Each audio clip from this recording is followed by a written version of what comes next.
तर त्या मुलीसाठी सुद्धा मी लिहिलं होतं का तू शोधत जा मी सापडत जाईल, का तू शोधत जा मी सापडत जाईल, तू हरवत जा मी भेटत जाईल, का तू शोधत जा मी सापडत जाईल, तू हरवत जा मी भेटत जाईल, तू एकदा विचारून तर बघ, तू एकदा विचारून तर बघ, मी कोणालाही न सांगितलेली माझी गोष्ट तुला सांगून जाईल, आणि तू कायमची साथ द्यायची इच्छा व्यक्त करून तर बघ, मी कायमसाठी तू जाऊन जाईल. आणि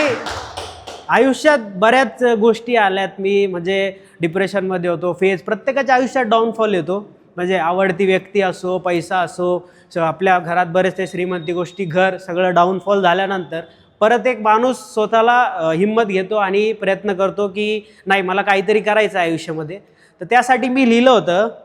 का इमान खरा मेहनत प्रामाणिक आहे माझी, इमान खरा मेहनत प्रामाणिक आहे माझी, अपयशाच्या वादळाची भीती नाही मला, माझ्या देवाला काळजी आहे माझी, आणि दुःख गरिबी नाती